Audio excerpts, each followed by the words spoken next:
Rais wa Jamhuri ya Muungano wa Tanzania Dr. Samia Suluhu Hassan amesema kadri siku zinavyokwenda sifa ya amani, utu na umoja vinaporomoka kutokana na wengi wasioitakia mema nchi ya Tanzania.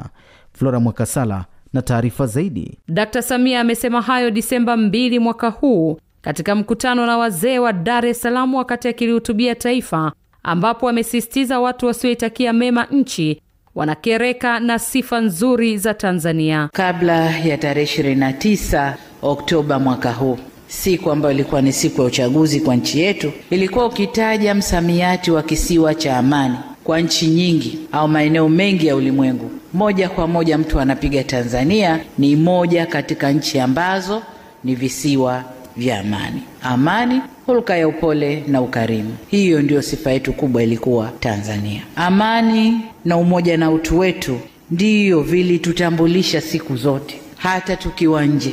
Na tulipokuwa wanafunzi tunasoma huko, ukijisema Mtanzania ndani ya ukumbi, kuna Mtanzania atakuja kukufuata bila kujali umetoka wapi, dini yako nini, kabila lako gani. Anakuja kukufuata, mnachapa Kiswahili chenu, mnaendelea na udugu unaanza hapo. Lakini kila siku zinavyokwenda, sifa yetu inaporomoka.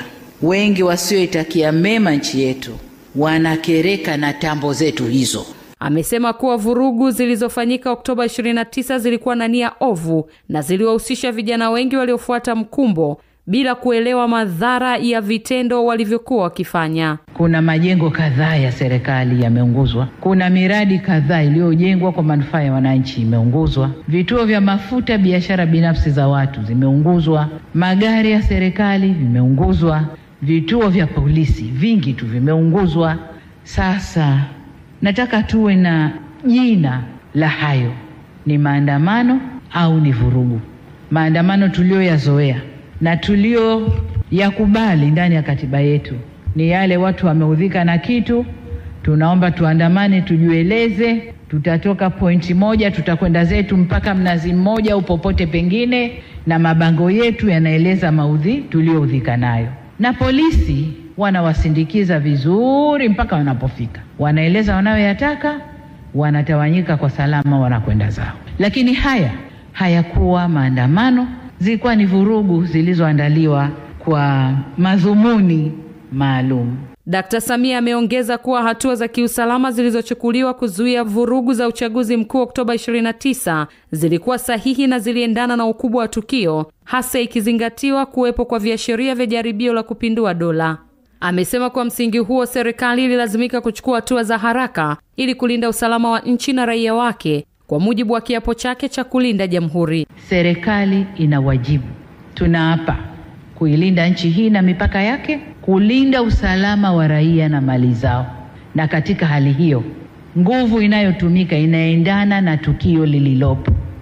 Tunapoambiwa kwamba tulitumia nguvu kubwa sana kwenye tukio lile, nguvu ndogo ilikuwa ni ipi? Ilikuwa tuwaangalie waandamanaji waliojiandaa kufanya mapinduzi mpaka wafanikiwe? Hapo patakuwa pana dola kweli? Dola haiko hivyo. Na hayapo Tanzania peke yake. Tulishashuhudia kwa wenzetu, waandamanaji wengi wanaingia njiani. Na wakiingia njiani, serikali ikiona huu uandamanaji unakwenda pasipo, wanaweka nguvu kubwa. Yameshafanyika kwenye mataifa huko na tumeyaona. Sasa wanaporudi kutulaumu mlitumia nguvu kubwa, wao walitaka nini? Tujiulize, je, hao ndio wafadhili? Kwa upande wake mwenyekiti wa baraza la wazee wa mkoa wa Dar es Salaam Salim Matimbwa amesema wazee wa mkoa huo wamefadhaishwa na vurugu zilizotokea siku ya uchaguzi mkuu ambazo zilisababisha vifo, uharibifu wa mali za watu na serikali pamoja na kuharibu miundombinu ikiwemo barabara. Tunatambua kwamba upigaji kura ulikuwa umekwenda vizuri sana hadi pale fujo na vurugu zilipotokea. Kadhia hii imetustusha sana na kutufadhaisha kwa sababu vifo vimetokea, mali za watu zimeharibiwa, za watu binafsi, za serikali na kadhalika. Miundombinu ambayo inatusaidia kwa Dar es Salaam imeathiriwa, lakini ilikuwa ni neema kubwa baada mwendo kasi ulipoanza. Kwa kweli imetufadhaisha. Wazee tumesikitishwa na vifo vilivyotokea na uharibifu huo. Tanzania kwa muda mrefu imekuwa ni kisiwa cha amani.